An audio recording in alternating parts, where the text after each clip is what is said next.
아멘. 이런 우스갯소리가 있는데 어떤지 모르겠습니다. 힘들 때 우는 건 삼류다. 힘들 때 웃는 건 이류다. 우는 건 삼류고 다 뭐 정상적인 반응이. 웃는 건 이류다. 그럼 뭘까요? 다음은 힘들 때 먹는 건 육류다.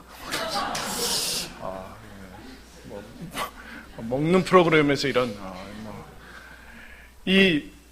먹는 프로그램에서 우연히 봤는데 이제 웃긴 것을 심오하게 해석을 하면 이렇습니다. 그럼 힘들어서 울고 울죠. 여러분은 웃는 상태입니까? 지금 웃고 있습니까? 웃기도 하고 또 울기도 하죠. 그런데 여러분 힘들어도 먹어야 됩니다.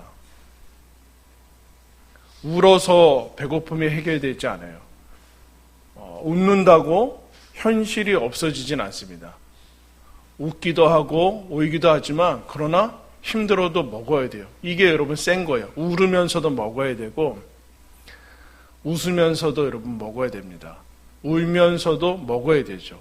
그럼 이게 센 인생의 현실이며 또 울으면서도 웃으면서도 또다시 우리에게 주어진 현실을 먹으면서 살아가는 게 우리들한테 아주 중요한 실력 중에 하나입니다. 지난 시간에 여러분 지난주 설교 혹시 못 들으신 분들은 꼭 들어주십시오. 그래야지 8장으로 잘 넘어올 수 있습니다. 오브라 나는 공고한 사람이로다. 나는 원하는 것은 하지 않고 원하지 않는 일만 하더라. 나는 마음으로 원하는 것이 있더라도 죄의 법과 사망의 법이 나를 사로잡아서 언제나 실패하는 나를 본다 라고 해서 그 다음에 나온 게 뭔가 오호라 나는 공고한 사람이로다. 이 사망의 몸에서 누가 날 건져낼 것인가 라는 절망을 하는 것을 보게 됐습니다. 탄식의 문제죠. 여러분 누구나 피할 수 없는 그런 실존의 문제입니다. 이런 경험과 이런 비명을 지르지 않은 사람은 여러분 없을 겁니다. 다 커서뿐만 아니라 이것밖에 안 되는가, 이렇게밖에 안 되는가, 그냥 해도하가 시도하다가 결국에는 이제 탄식하고 절망과 이 사망, 죽음의 문제에 맞닥뜨리게 된 것을 보게 됩니다. 패배하고 벽과 한계를 느끼고 이제 자포자기해서 외치는 그런 탄식이 나오는 것을 이제 보게 됩니다. 그런 다음에 갑자기 아무 이유 없이 25절 상반절에는 갑자기 예수 그리스도로 말미암아 감사한다라는 그야말로 탄성의 감탄사가 나오는 것을 보여요. 이유는 얘기하지 않고 있습니다. 예수님 때문에 감사한다. 그러면 예수님이 우리가 지난 시간 얘기했듯이 그러면 예수님으로 말미암아 이 사망의 몸에서 건짐을 당하겠구나라고 하는데 모든 너무나 당혹스러운 하반절에 나오죠. 그러나 그런즉 나는 마음으로는 하나님의 법을 육신으로는 죄의 법을 여전히 섬기다. 다시 제자리로 복귀하는 것을 보게 됩니다. 여기서 우리가 당황하게 돼서 이것이 첫 번째 의미가 무엇인가 지난주에 살펴봤습니다. 그러면 여러분 이 무슨 탄식하고 그 다음에 탄성을 질렀는데 그 다음에 다시 어디로 왔는가? 다시 원래의 자리로 온 것 같은 그런 모습을 고백을 하고 있어요. 나는 어쨌든 사망의 몸이라고 외칠 수밖에 없는 그 갈등의 두 존재의 그런 실존에 다시 맞닥뜨려졌다라고 이 사람이 고백을 하고 있는데 여러분 25절 하반절 7장 25절 하반절은 예수님 다음에 옵니까? 예수님 전에 옵니까? 예수님 다음에 온다라는 것이 중요하다고 그랬어요. 예수님 다음에 왔어요. 신자의 문제라는 건데 신자의 문제. 즉 이 25절 후반절에 내 마음으로는 하나님의 법을 내 육신으로는 죄의 법을 섬긴다라는 것은 앞에서 길게 설명했던 것과 동일한 상태인 것 같은데 그렇지 않고 이것은 24절에 걸려있지 않고 예수님 다음에 왔기 때문에 어디에 걸려있는가? 8장 1절 2절에 걸려있다. 그 얘기를 하는 거예요 지금. 24절 윗부분은 24절에 걸려 있어요. 결론이 어디로 갔는가? 나는 사망의 몸이다라는 결론을 내렸는데 갑자기 25절에 예수님이 등장함으로 말미암아 다시 똑같아지는 상황이 된 것 같은데 그렇지 않고 지금 내가 똑같아 보이는 변한 것 같지 않은 이 현실, 내 마음으로 하나님의 법을 섬기지만 여전히 육신으로는 죄의 법을 섬기는 것인데 이것은 사망의 몸이라는 여기에 적용되어 있지 걸려있지 않고 그러므로 예수 안에는 정죄함이 없고 죄와 사망의 법에서 생명의 성령의 법이 나를 해방했다라는 여기에 걸려있는 말씀이라는 얘기예요. 무슨 얘기인가? 신자의 위치에 대해서 얘기를 하고 있는 거예요. 신자란 예수님 믿고 난 다음에 어떤 인생을, 왜 인생이 허락되어 있고 하나님께서 어떤 인생을 계획하고 그냥 놔두시는가라는 위치에 있다라는 얘기예요. 그래서 이 위치는 대단히 중요합니다. 25절 예수님으로 말미암아 감사하다 다음에 위치한 것과 동시에 8장에 걸려있다라는 것, 사망의 몸에 걸려있는 것이 아니다라는 얘기예요. 즉 이제 하나님 예수 그리스도로 말미암아 하나님과 우리가 나는 아무것도 변한 것 같지 않은데 그렇지 않고 예수님과 하나님과 사이가 바뀌었다고 얘기했어요. 하나님과 원수 되었었는데 하나님의 자녀가 되었고 관계가 회복이 되어서 나는 여전한 것 같은데 그렇지 않고 이제 하나님이 자녀로 다가오시는데 지금의 그 상태, 아까 내가 사망의 몸이라고 비명을 지르는 그 상태를 이제 어떻게 바라봐야 되는가? 8장 1절, 2절에서 다시 바라봐야 된다는 거예요. 다시 바라봐야 돼. 우리가 지금 가지고 있는 이 모습 그대로를 다시 하나님의 관점에서 바라볼 때 신자의 인생은 무엇이라고 얘기하는가? 탄성과 탄식도 아니고 뭐라고 얘기하는가? 한번 따라했습니다. 갈등. 8장 1절과 2절에서 바라본 우리가 현재 경험하고 있는 신자의 인생은 무엇인가? 나는 마음으로는 하나님의 법을 섬기는 거, 동시에 육신으로는 죄의 법을 섬기는 이 두 법이 공존해가지고 여전히 갈등하고 힘들어하는 그 상황이 무엇인가? 신자의 인생이라는 거예요. 신자의 인생. 그런데 8장 1절, 2절에 걸려있죠. 여러분 이게 왜 중요한가라고 얘기하면 나는 그동안 율법을 통해서 하나님의 법을 알게 되고 선한 것을 알게 돼서 드디어 알게 됐으면 행할 수 있을 거라는 생각을 하게 되는데 알아도 행하지 못하는 처참한 신세를 보게 됩니다. 알아도 행할 능력이 없는 것을 봅니다. 행할 능력이, 인간적인 능력이 뛰어난 사람도 얼마 지나면 다시 옛날로 회귀해가지고 옛날의 모습을 가지는 것을 보게 돼요. 그러면서 절망하고 포기하게 되는데 그래서 예수님 믿으면 이제 더 이상 갈등도 없어서 나쁜 생각 떠오르지도 않고 갈등하지도 않고 걱정거리 생기지도 않고 두려워하지도 않고 할 거라는 그런 우리 인간적인 그런 종교성이 있는데 여러분 묻겠습니다. 여러분 신자가 됐죠? 여러분 예수님 믿으시죠? 예수님 믿었는데 걱정이 없어요? 그럼 갈등이 없습니까? 그러면 내 안에 죄악된 생각이 떠오르지 않아요? 그거 왜 풀어나가야 돼? 그러면 우리는 나는 신자다, 신자가 아니다 그거밖에 없는데 그렇지 않고 그거 지금 갈등하고 있는 것 자체가 우리는 어떤 생각이 들고 어떻게 넘어지고 그러면 우리는 어떤 생각이 드는가? 나는 신자가 아닌가 보다 라든가 아니면 행위로 돌아가서 뭔가를 더 열심히 하면 이 문제가 풀리겠지라는 생각을 하는데 그렇지 않다라는 거예요. 갈등이란 신자가 아니라는 존재라든가 신자로서 부족하다라는 그런 증거가 아니라 신자라는 증거예요. 신자라는 증거인데 하나님이 거기 탄식과 탄성 사이에 이 두 가지를 공존하는 그 갈등이라는 그 현실과 인생 속에 우리를 위치해 뒀다라는 사실을 인식을 해야 된다. 그래야지만 우리는 신자다, 신자 아니다 여기에서 벗어나서 이것이 신자에게 허락된 우리 실존의 현실이다라는 것을 인식을 해야 된다는. 우리는 신자가 된 다음에 죄에 대해서 알죠. 더 민감해지고 찔림을 받습니다. 찔림을 받아도 해결하지 못하고 여전히 옛날 모습을 가질 때가 있어요. 그러나 그것이 신자가 아니라는 증거가 아니라 갈등이 있기 때문에 신자라는 증거라는 얘기예요. 신자라는 증거. 이 지점이 당혹스러운 지점이죠. 왜냐하면은 하나님이라면, 내가 하나님이라면 이 부분을 제거해 줘야 되는 거 아닌가라는 생각이 들어요.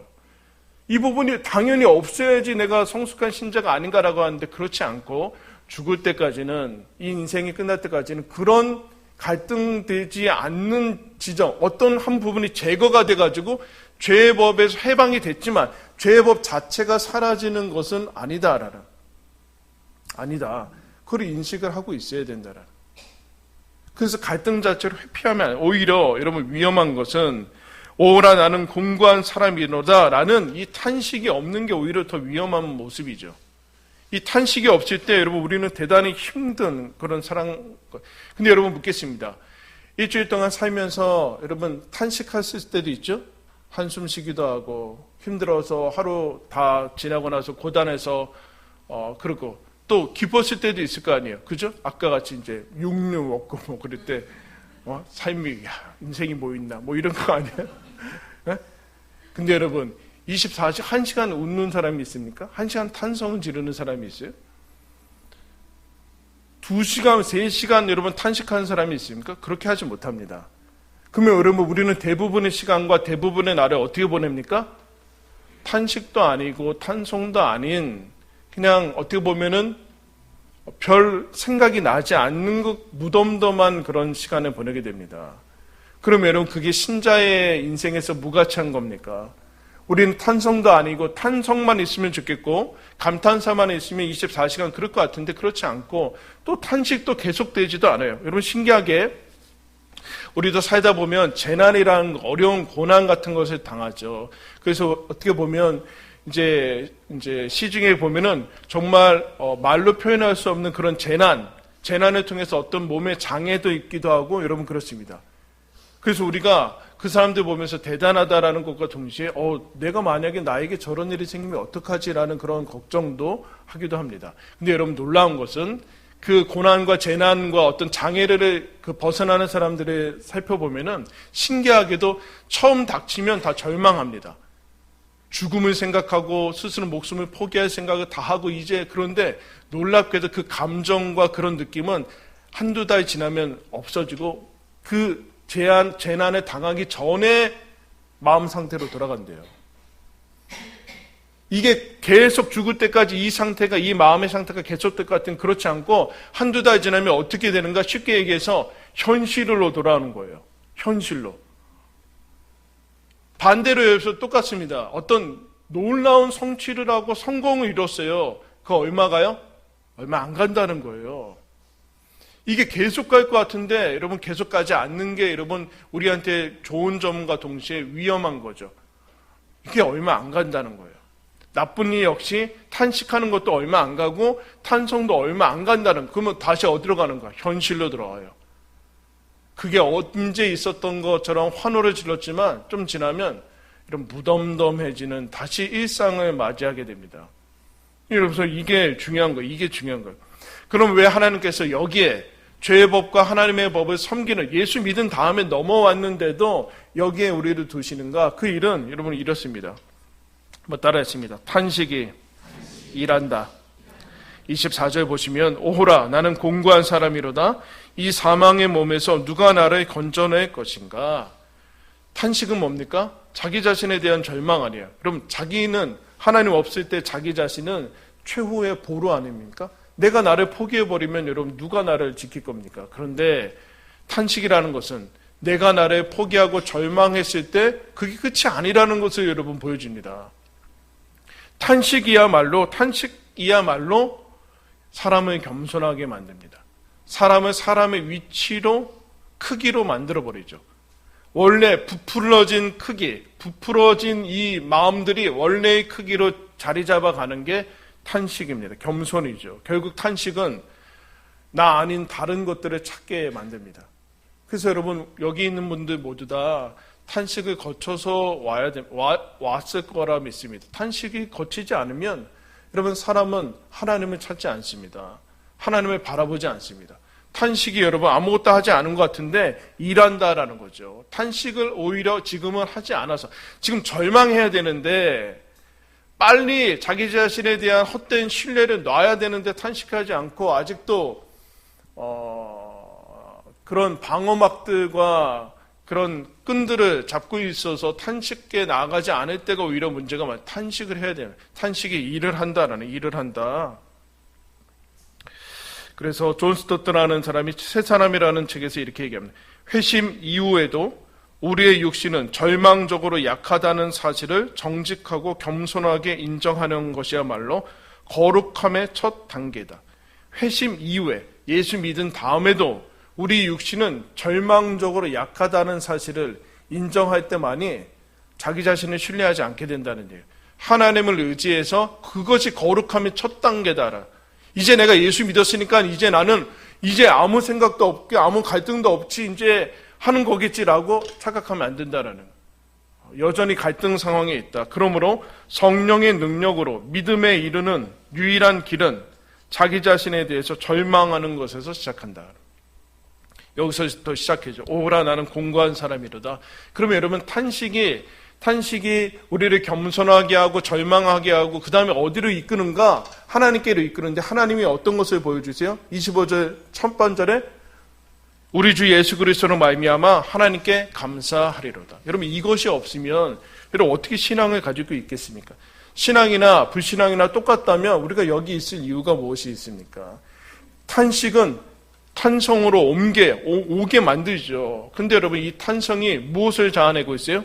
와, 어떤 일에 성취하고 성공했다라는 것은 대단히 위험한 상태에 올랐다는 거예요. 여러분, 에베레스트 산이나 여러 에베레스트 산 봤어요? 저는 보긴 봤어요. 올라가진 않았어요. 그 네팔의 카트만두라는 수도 자체가 해발 2,000m인가 그래요. 느끼지 못하죠. 그냥 수도니까. 가자마자 제가 한 10일 동안 그 단기성 가서 머리 아파서 올 때 머리 안 아프고 왔어요. 왜 아픈지 모르겠더라고요. 고산지대니까. 근데 멀리서 이제 보긴 봤어요. 여러분 에베레스트산 올려서 그 엄청난 준비를 해서 정상에 딱 오르자마자 얼마 있다 올라올까요? 거기서 라면 끓여 먹고 막 그러네? 천만에요. 사진 찍고 바로 내려와요. 사진 찍고 깃발 꽂고 찍은 다음에 뒤도 없이 여러분 거기서 오래 머물지 않습니다. 그게 이제 성취라는, 그게 탄성이라는 건데, 탄성 속에서 여러분 무엇을 얘기를 합니까? 탄성이 감사를 만들어내고 있어요. 감사가 뭘까요? 내가 한 것이 아닙니다. 라고 이 탄성 속에서 얘기를 하고 있어요. 이 감사, 왜냐하면 탄식을 거쳤기 때문에 가능한 거예요. 탄식을 거치지 않는 탄성은 사람을 여러분 부패하게 만들죠. 왜냐하면 자기가 한 것이라는 착각을 만들기 때문에 그렇습니다. 감사라는 것은 감사의 대상이 있는 것 아닙니까? 지금 내가 하지 않았고 그분 때문입니다. 그분 덕입니다. 라는 고백에 감사한데 탄식을 거쳐온 탄성이 이 사람을 여러분 감사하게 만드는 것을 보게 돼요. 감사가 여러분 이 감사를 통한 성취, 그러니까 삶이 우리들에게 주어진 소유가 아니라 누군가로부터 주어진 것이라는 것을 알 때 감사하게 되고 그것이 우리들에게 기쁨을 주죠. 위로를 주죠. 탄식만 있지 않구나. 탄식만 있으면 여러분 어떻게 인생을 살겠습니까? 중간중간에 기쁨도 있고 그래서 그 기쁨은 근데 오래 머물 수는 없어요. 다시 현실로 들어와야 돼요. 에베레스트산 전복한 다음에 다시 베이스 캠프 내려가서 집에 와야 된다니까요. 집에 와야 돼요. 하나님이 우리를 인생을 살게 해주신다. 기쁨이고 환희를 누리지만 그것은 어디를 이끄는가? 어디를 이끌어요? 갈등으로 이끌어요. 갈등이라는 것이 여전히 존재하는 현실로 이끈다는. 그래서 25절 하반절에 우리 한번 읽을까요? 그런즉 시작. 그런즉 내 자신이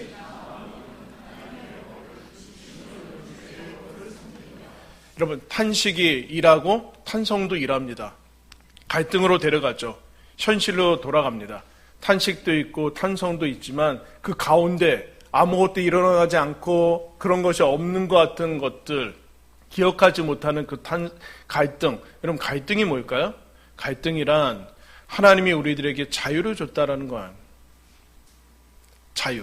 자유가 없으면 갈등이 무엇이에요? 우리가 로봇으로 만들어졌으면 하라는 대로 하고 거기에 무슨 갈등이 있고 번민이 있고 여러분 선택에 대한 주저함이 있고 후회가 있습니까? 갈등이란 하나님이 우리를 그리스도 예수 안에서 생명의 성령의 법이 죄와 사망의 법에서 너를 해방했다라고 주어지는 그 자유 속에서 주어지는 게 갈등이에요, 여러분. 불신자는 아무리 갈등해도 그것은 죄 아래에 있기 때문에 어떤 것도 죄에 벗어나지 못해요. 근데 우리는 드디어 갈등할 수 있는 사람이 됐다는, 하나님이 나에게 선택할 수 있는 대접을 인간의 영혼으로, 인격으로 대접한다라는 것이 갈등입니다. 그게 여러분 우리들의 인생이죠. 즉 갈등이 있다고 문제가 있는 것은 아니다라는, 문제가 있던 갈등은 일하는데 어떤 일을 하는가? 갈등이 있을 때 우리는 깨어 있게 됩니다. 조심하게 됩니다. 갈등이 없을 때 여러분 편안함에 여러분 평안함이 아니라 편리함과 편안함에 익숙해지면 거기서 여러분 우리 인생은 깨어있지 않아서 영혼의 잠이 들게 됩니다. 이 세상에 푹 빠져 살게 됩니다. 근데 갈등이 일어나죠. 갈등이 일어나면 어떻게? 힘들어요. 현실은 힘들어요. 왜냐하면 그야말로 레알이기 때문에. 레알. 가상현실이 아니에요. 가상현실은 여러분 힘들지 않아요. 진짜 현실이기 때문에 힘들어요. 근데 진짜 현실은 갈등이 있어요. 내 실력과 이 감당하기 어려운 것들이 주어지죠. 근데 갈등이 우리를 깨어있게 합니다. 하나님이 허락하신 이 신앙 현실이 우리를 갈등이 성숙하게 하고 성장하게 하는 것이 우리에게 주어진 인생. 탄식도 일하고 탄성도 일하고 갈등도 일합니다. 그건 무슨 얘기인가? 그게 무슨 얘기인가? 탄식이 어떻게 일을 해야 되는가? 갈등이 어떻게 일을 하는가? 갈등도 다 제거되고 탄식도 다 사라지고 탄성만 남는 것이 하나님이 가장 우리들에게 허락한 복이 아닌가? 그래서 우리도 거기에 내 삶에서 그것을 제거하려고 애쓰고 있는데 무슨 얘기를 하고자 하는가? 탄식도 갈등도 못 나는 것도 일해지고 다 하나님께서 정죄함이라는 것들, 불순물들 다 빼고 우리에게 유익이 되는 영역으로 들어왔다라는 얘기예요, 이제. 신자가 무엇인가, 신자의 삶이 무엇인가, 그런 것들이 있어도 아무 상관없이 그런 것들이 오히려 우리를 신자로 만들어가는 그 영역, 예수 그리스도 안에 정죄함이 없는 상태로 들어왔다라는 거예요. 할렐루야? 이렇게 무덤덤하게 받을 거예요? 이거 심오한 거를? 그 영역으로 들어왔다. 갈등이? 네, 갈등이 일을 한다는. 왜요? 예수 안에 있으니까. 탄식이 일한다는 거예요. 그 못난 거 아니에요? 성취한 것 아니에요? 오라, 이 공고한, 그게 얘기하는. 오라 나는 공고한 사람이로다. 여기서 끝나지 않는다는 거예요.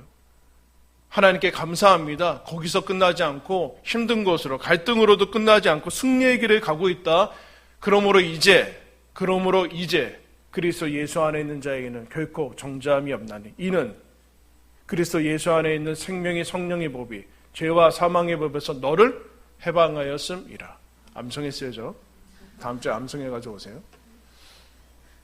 이 엄청난 복음의 이 선포가 지금 갈등하고 있고 현실에 살아가고 있는 나한테 적용되는 말씀이다. 즉 승리가 보장되어 있다. 갈등과 탄식을 더 품는 더 큰 현실 안에 너희들이 있다. 예수 안에 있다. 예수 안에 있다. 승리가 보장되어 있다. 여러분 그게 무슨 의미가 있는 것입니까? 지금 무슨 얘기를 해주는 거예요? 우리는 아무것도 바뀌지 않은 건데 예수님이 개입해가지고 하나님과 나 사이가 변했습니다. 그래서 지난 시간에 뭐라고 그랬어요? 나는 하나님의 사랑받는 자라고 얘기했어요. 그러면 오늘 우리들에게 주어진 이 현실과 내 인생, 신자 이후, 회심 이후의 삶은 무엇인가? 따라 있습니다. 삶은 선물이다. 나는 선물 받는 사람이라는 거예요. 하나님과의 관계가 바뀌어서 이제 신자, 예수 믿은 다음에 바로 천국 가면 얼마나 좋아요. 그렇지 않다라는 거예요. 신자로 된 다음에 여러분 죽기 전에 예수 믿은 다음에 가면 얼마나 좋겠어요. 그거 아니다라는 거예요. 예수 믿은 다음에 인생이 많이 남아있는 거 이거 엄청난 영광이다. 선물이다. 힘들지 않다라는 얘기가 아니다. 여러분 갈등이 무엇입니까? 갈등이 무슨 얘기예요? 다시 기회가 주어졌다는 뜻 아니에요. 다시 기회가 주어지지 않으면 무슨 갈등할 게 있어요? 후회밖에는 없어요. 다시 그 전 상황에 맞닥뜨리니까 우리는 갈등하죠. 갈등이란 하나님이 다시 기회를 줬다라는 얘기예요. 얘들아, 승리는 보장되어 있다. 그리고 너희들이 실패했던 그 현실은 똑같이 있다. 그러나 상황도 바뀌고 너희들이 누구라는 것도 바뀌었다. 너희들 안에 성령의 능력이 있어서 이제 그 능력을 발휘하면서 한번 살아봐라. 삶은 선물인데 무슨 선물일까요? 무슨 기회예요? 무슨 다시 기회가 주어진 무슨 기회입니까? 하나님을 사랑하고 사람을 사랑할 수 있는 기회가 주어져 있지 않느냐. 살아보라라는 그 얘기를 하는 거죠. 잃어버렸던 인간의 모습들, 잃어버렸던 나의 모습을 하나님이 회복시켜 주시고, 내가 실패했던 그대로의 그 자리에서 너 이제 승리가 보장되어 있으니까 사랑할 수 있다. 실패했냐 상관없다. 그 실패도 너를 일할 것이다. 하나님이 다 새롭게 만들어 가실 것이다. 그걸 어떻게 한다고요? 탄식도 탄송도 아닌 여기저기 왔다 갔다 하는 갈등 속에서 하루하루 무의미하게 지나가는 것 같은 반복되는 그 일상 속에서, 거기서 우리가 지금 신자의 삶이라고 별로 생각되어지지 않은 그 지점에서, 거기에서 그 사이에서 하나님이 나를 만들어 가신다. 놀라운 얘기를 해 나가고 계신다. 내 인생이 어디에 있는가? 예수 안에 자리 잡고 있다. 그를 얘기를 하는 거죠. 사무엘 울말이라는 사람이 인생의 선물이라는 시를 썼습니다. 제가 읽어드리겠습니다. 나는 가시나무가 없는 길을 찾지 않는다. 슬픔에게 사라지라고 요구하지 않는다. 해가 비치는 날만 찾지도 않는다. 여름 바다에만 가기를 원하지도 않는다. 햇빛 비치는 영원한 낮만으로는 대지의 초록은 시들고 만다. 눈물이 없으면 세월 속에 마음은 희망의 봉우리를 닫는다. 인생의 어떤 곳이라도 정신을 차려 갈고 일군다면 풍요한 수확을 가져다 주는 것이 손이 미치는 곳에 많이 있다. 탄식이든 탄성이든 여러분, 하나님이 일하시는 갈등 가운데 하나님이 아무 고민도 아무 갈등도 없는 삶이 주어진 것이 아니라 갈등할 수 있고 선택할 수 있고 얼마든지 그 안에서 하나님이 만들어 가시는 것을 의미 있는 진정한 가치 있는 생명의 삶이 주어졌다라는 게 신자의 삶이다라는 거예요. 사랑하는 성도 여러분, 7장에서 8장 넘어오셨습니까? 이렇게 힘들고 이렇게 갈등하고 어렵고 신음하고 탄식하는데 여러분, 우리 신자 맞습니까? 그렇다. 맞다. 아무것도 변하지 않는 현실 같은데 나는 하나도 변화가고 있는 것 같지 않은데 신자가 맞는가? 그렇다. 그렇다. 여러분, 때로는 넘어질 것입니다. 그러나 실패하지는 않을 겁니다. 때로는 힘들고 탄식할 겁니다. 그러나 하나님이 위로할 것입니다. 갈등할 것입니다. 선택 가운데 머뭇거리실 겁니다. 그때 하나님께서 위로할 것입니다. 마침내는 예수 그리스도로 말미암아 감사합니다라는 탄성을 지르는 그곳으로 우리를 이끄시고 초대할 것입니다. 믿으시고 힘내어 걸어가시기를 예수님의 이름으로 축원합니다.